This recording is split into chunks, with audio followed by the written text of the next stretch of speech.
हे दोस्तों, welcome to TallyPrime course part 63 and आज हम सीखने वाले हैं एंड स्टार्ट करने वाले हैं अपने सर्विस सेक्टर अकाउंटिंग को। अभी हमने मैन्युफैक्चरिंग सेक्टर और ट्रेडिंग ऑर्गेनाइजेशन अकाउंटिंग सीख रखी है, पर अगर आप कोई सर्विस सेक्टर में काम करते हैं तो वहाँ के लिए हमें अकाउंट्स कैसे मेंटेन करना है वो हम आज इस वीडियो में सीखने वाले हैं।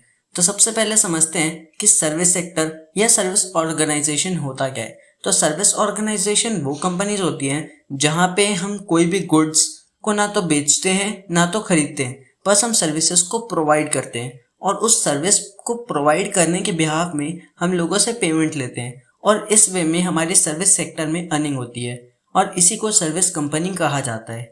और ये इम्पॉर्टेंट नहीं होता कि अगर कोई सर्विस प्रोवाइड की जा रही है तो वो सिर्फ एक कंपनी के द्वारा हो, वो कोई एक अकेला बंदा भी सर्विस प्रोवाइड कर सकता है।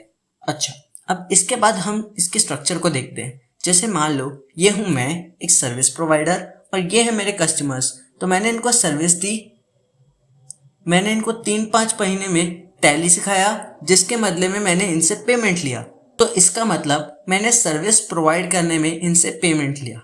अब इस टाइप के और कुछ ऑर्गेनाइजेशन का सिंपल एग्जांपल देखते हैं। जैसे एजुकेशनल सर्विस जो आपके स्कूल वाले देते हैं, कंसल्टेशन सर्विस, मान लो आपने किसी से कुछ पूछा कि भाई इसको कैसे करना है तो वो उसने आपको बताया कि हमें इसको ऐसे करना है, तो वो कंसल्टेशन सर्विस में आ जाएगा।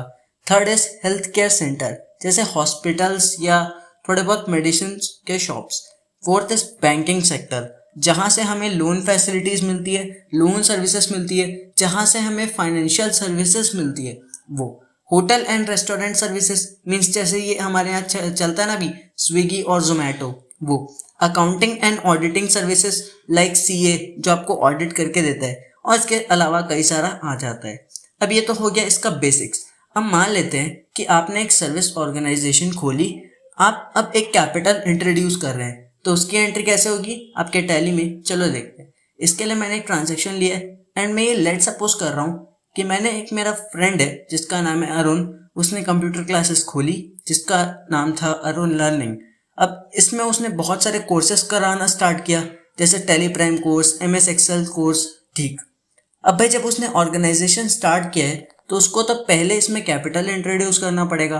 तो अब क्योंकि वो कैपिटल लगा रहा है, फर्म में पैसा आ रहा है, तो वो कैश अकाउंट को डेबिट करेगा, क्योंकि कैपिटल आ रहा है सो हम कैपिटल को क्रेडिट कर देंगे। अब यहाँ अरुण ने मुझे बताया कि वो 5 लाख पहले इंट्रोड्यूस कर रहा है, सो इसकी एंट्री उसे टैली में अब पास करनी है, जिसके लिए वो जाते हैं टैली के मेन गेटवे में। इसके बाद क्योंकि हमें इधर एंट्री 1 अप्रैल में पास करनी है, सो हम इधर पे अपना ईयर चेंज करेंगे, Alt+F2 करके देंगे 1/4/22 से 31/3/23। अब हमने सीखा है ना एंट्री पास करना है कैपिटल का, तो वो उसके लिए अपन जाएंगे वाउचर्स वाले सेक्शन में। अभी वो सबसे पहले इस सिंगल एंट्री मोड को डबल एंट्री में चेंज करेगा Ctrl+H करके। इसके बाद वो इसको F6 करके रिसिप्ट वाउचर बनाएगा।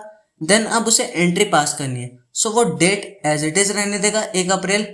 अब यहाँ पे वो सबसे पहले अपना कैपिटल अकाउंट को क्रेडिट करेगा और अमाउंट देगा 5 लाख रुपए। इसके बाद जैसे ही वो एंटर करता है तो यहाँ पे कैश अकाउंट डेबिट हो जाएगा 5 लाख रुपए से। और अब अपन Ctrl+N करके एक नरेशन देंगे बीइंग कैपिटल इंट्रोड्यूस, और इस एंट्री को अपन कर देंगे Ctrl+A करके सेव।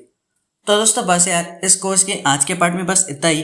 अभी मैंने आपको सर्विस सेक्टर के बेसिक्स, उसका इंट्रो और कैसे हमें उसमें कैपिटल इंट्रोड्यूस करना है वो सिखा दिया है। मैं मिलूंगा आपसे नेक्स्ट वीडियो में इसी से रिलेटेड कुछ और इम्पोर्टेंट टॉपिक्स के साथ। तब तक के लिए keep watching, keep learning and good bye.